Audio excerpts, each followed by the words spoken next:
Good morning, good morning, good morning. I just woke up.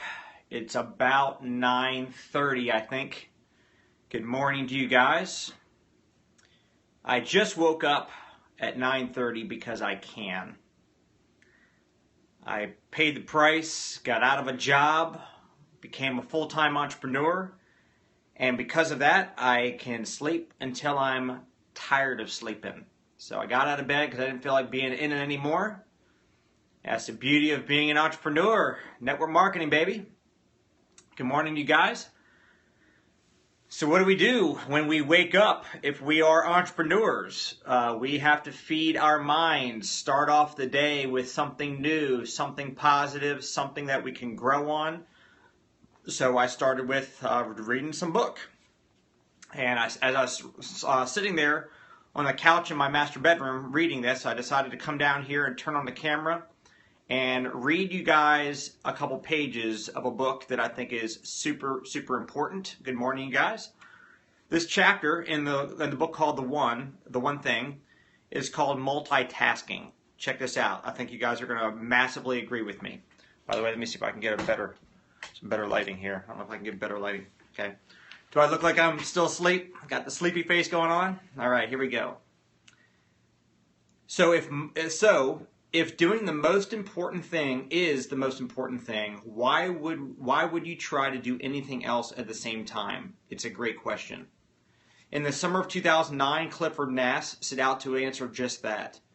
His mission, to find out how well so-called multitaskers multitasked.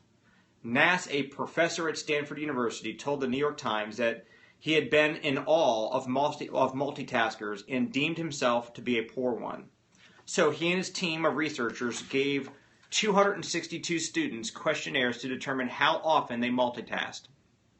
They divided their test subjects into two groups of high and low multitaskers and began with the presumption that the frequent multitaskers would perform better. They were wrong. In quotes, "I was sure they had some secret ability," said Nass.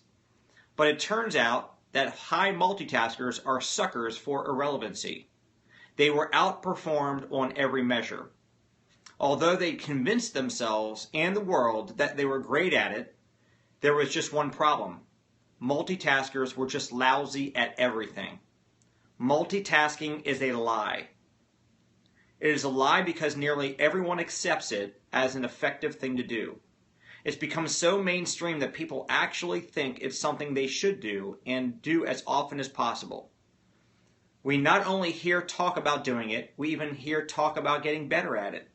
More than 6 million web pages offer answers on how to do it, and career websites list multitasking as a skill for employers to target and for prospective hires to list as a strength.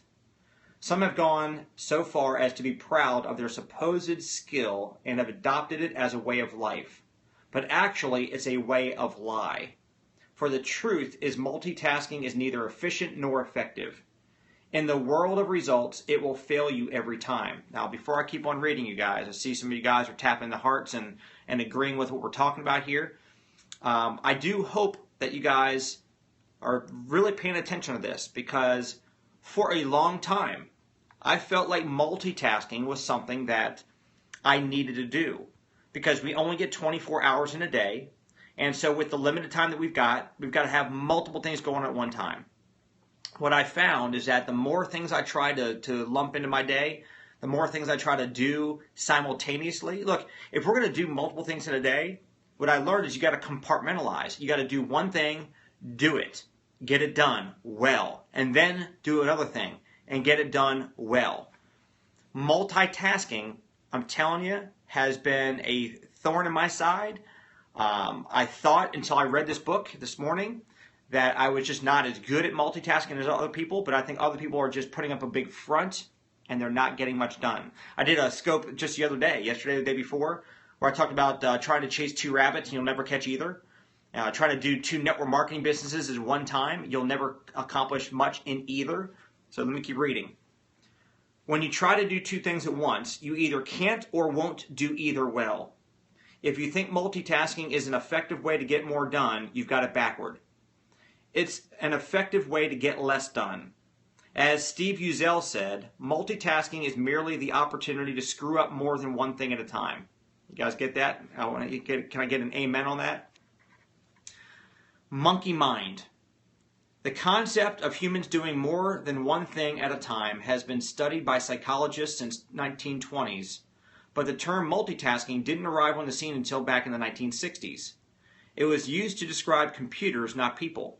Back then, 10 megahertz was apparently so mind-boggling fast that a whole new word was needed to describe a computer's ability to quickly perform many tasks. In retrospect, they probably made a poor choice, for the expression multitasking is inherently deceptive. Multitasking is about multiple tasks alternately sharing one resource, the CPU, but in time the context was flipped and it became interpreted to mean multiple tasks being done simultaneously by one resource, a person. It was a clever turn of phrase that's misleading, for even computers can process only one piece of code at a time. When they multitask, they switch back and forth, alternating their attention until both tasks are done. The speed with which computers tackle multiple tasks feeds the illusion that everything happens at the same time, so comparing computers to humans can be confusing. People can actually do two or more things at once, such as walk and talk, or chew gum and read a map, but, like computers, what we can't do is focus on two things at once. Our attention bounces back and forth. This is fine for computers, but it has serious repercussions in humans. Two airliners are cleared to land on the same runway. A patient is given the wrong medicine. A toddler is left unattended in a bathtub. What all these potential tragedies share is that people are trying to do too many things at once and forget to do something they should do. It's strange, but somehow over time the image of the modern human has become one of a multitasker. We think we can, so we think we should. Kids studying while texting, listening to music or watching television. Adults driving while talking on the phone, eating, applying makeup, or even shaving. Doing something in one room while talking to someone in the next. Smartphones in hands before napkins hit laps. It's not that we have too little time to do all the things we need to do, it's that we feel we need to do too many things in the time we have. So we double and triple up in the hope of getting everything done. And then there's work. Let me stop here for a second. What always amazes me is when I'm starting a conference call and everybody's dialing in and they're announcing their name and where they're calling in from, and sometimes I'll even go to the extent of coaching people about this very topic at the beginning of the call, because it drives me crazy that I'm hearing people call into a conference call. Why call into a conference call? What's the purpose? What's the intent? The intent, supposed intent, is to listen and learn from whatever you're listening to, whoever's speaking on that conference call, right? But if your desire is to listen and learn, but you're calling in and you can clearly hear people, they've got kids screaming in the background, they're at a loud bar or a restaurant, they've got all kinds of commotion going on, you can hear them having conversation with people. If you call into a conference call and you really do have the intent to listen and learn, how do you expect to do that when you're doing multiple things? You can't deal with kids or engage in conversations or be in a loud restaurant and truly listen and learn. So it's like, why bother calling into that conference call if you're not going to listen and learn? Why bother? I mean, do you do it because you're supposed to do it? Your upline, your mentor says, hey, in order to succeed, you've got to be on these conference calls? No, you're not hearing the real message. The real message is not, hey, if you want to succeed, you must be on these calls. The mentor didn't say, you must be on the call. That's what they might be saying, because they're shortening the sentence. The sentence should really say, you must be on the call with the focused intent to listen and learn and apply what you learn. That's the key. So I would say that if you're only calling into a conference call because You want your name to be heard, so your team, your upline, and your peers can hear that the fact that you're on the call. So they think that you're actually doing the right thing. So you can be a part of the crew who is doing it right. That faking people out is faking nobody out. Because if you're not growing, if you're not increasing, people see that. Matter of fact, you're hurting yourself and you're hurting other people. Because if you look like you're doing what you're supposed to be doing, but you're not getting the results, you know what's going to happen?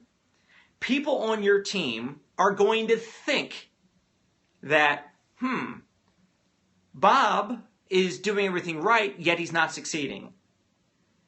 Jane is doing everything they say that she's supposed to do. Why is she not making money? Why is she not succeeding? Maybe this business doesn't work. Maybe these mentors don't know what they're talking about. Very dangerous, isn't it? You guys agree that that's dangerous? So it is very dangerous to make yourself look like you're doing the deal, but you're really not. Because your lack of success is going to make others believe, people on your team are going to believe that they should no longer do what they're being told to do because people like you are putting up a false front, going through the motions, making people think that you're doing the deal when you're really not. And now they think that the business doesn't work and that the mentors don't know what they're talking about. So if you guys agree, just let me know below that you agree with this. This is just something that we need to think about. You know, if you make your spouse think that you're working a lot, but you're really not doing income-producing activity work, and you're not bringing home the bacon, you're not making money, your spouse has every right to be upset about that, to doubt that you're in the right business, to not give unconditional support forever. Let me finish this read and we'll be done. And then there's work, okay? The modern office is a carnival of distracting multitasking demands. While you diligently try to complete a project, someone has a coughing fit in a nearby cubicle and asks if you have a lozenge. The office paging system continually calls out messages that anyone within earshot of an intercom hears. You're alerted around the clock to new emails arriving in your inbox, while your social media newsfeed keeps trying to catch your eye and your cell phone intermittently vibrates on the desk to the tune of a new text. A stack of unopened mail and piles of unfinished work sit within sight as people keep swinging by your desk all day to ask you questions.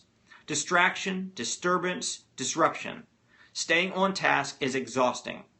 Researchers estimate that workers are interrupted every 11 minutes and then spend almost a third of their day recovering from these distractions. And yet amid all these, I told you I just woke up. And yet, amid all of this, we still assume we can rise above it and do what has to be done with our deadlines. But we're fooling ourselves. Multitasking is a scam. Poet laureate Billy Collins summed it up well. Quote, "We call it multitasking, which makes it sound like an ability to do lots of things at the same time. A Buddhist would call this monkey mind.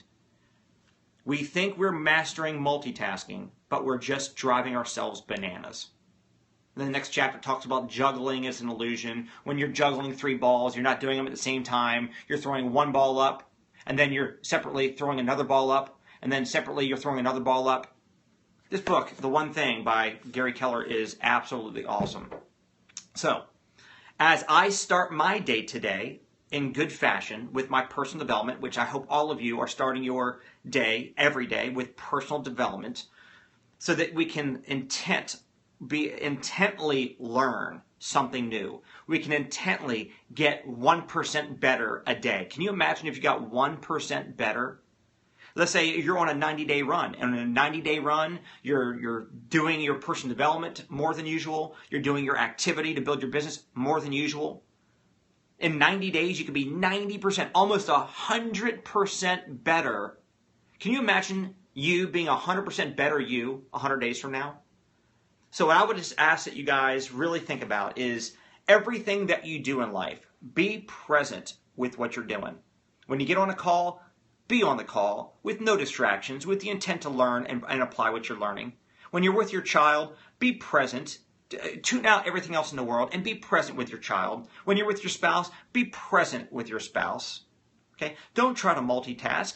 If I'm with my spouse and she's on her phone looking at Facebook or texting people and all that, it bothers me. I'm sure it would bother you too. So look, let's stop the whole idea of multitasking. Let's actually start off the day before, the night before we go to bed. We put our to-do list together and we prioritize it. And we say these are the most important, the big rocks we're going to tackle first and the little rocks we're going to get to later on if we have time.